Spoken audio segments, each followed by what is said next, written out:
மதுரை மாவட்ட ஆட்சியர் அலுவலக வளாகத்தில் தமிழ்நாடு அரசு ஊழியர் சங்கம் சார்பில் கவனஈர்ப்பு ஆர்ப்பாட்டம் மற்றும் பெருந்திரள் முறையீடு. தமிழக அரசு ஊழியர்களுக்கான புதிய மருத்துவ காப்பீட்டு திட்டத்தில் உள்ள குறைகளை களைந்து திருத்திய அரசாணை வெளியிட வலியுறுத்தி தமிழகம் முழுவதும் தமிழ்நாடு அரசு ஊழியர் சங்கம் சார்பில் கவனஈர்ப்பு ஆர்ப்பாட்டம் நடைபெற்றது.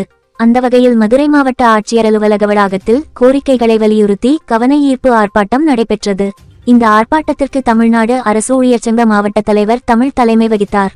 மாவட்ட துணைத் தலைவர்கள் மனோகரன், மகேந்திரன், சந்திரபாண்டி, மாவட்ட இணைச் செயலாளர்கள் சுஜாதா, பாண்டிச்செல்வி ஆகியோர் முன்னிலை வகித்தனர். மாவட்ட செயலாளர் சந்திரபோஸ் கோரிக்கை விளக்க உரையாற்றினார். தமிழ்நாடு அரசு அனைத்துத்துறை ஓய்வூதியர் சங்க மாநில செயலாளர் கிருஷ்ணன் மற்றும் தொழிற்சங்க தோழமைச்சங்க மாவட்ட நிர்வாகிகள் வாழ்த்துரை வழங்கினர். தமிழ்நாடு அரசு ஊழியர் சங்க மாநில செயலாளர் நீதிராஜா நிறைவுரையாற்றினார்.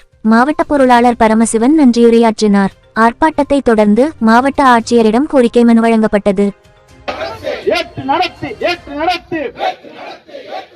புதிய காப்பீட்டு திட்டத்தை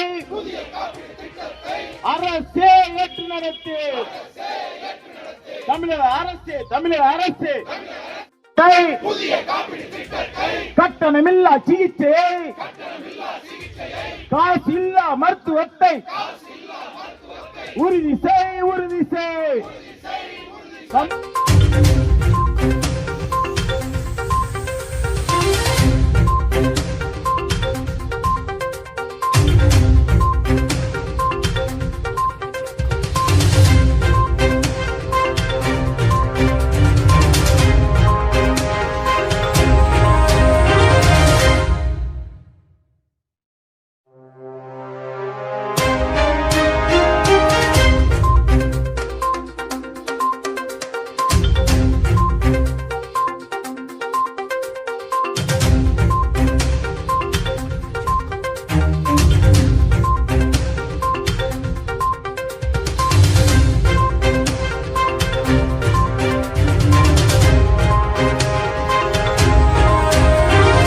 உள்ளூர் செய்திகள் முதல் உலகச் செய்திகள் வரை தெரிந்து கொள்ள மதுரை முரசு சேனலை சப்ஸ்கிரைப் செய்யுங்கள்.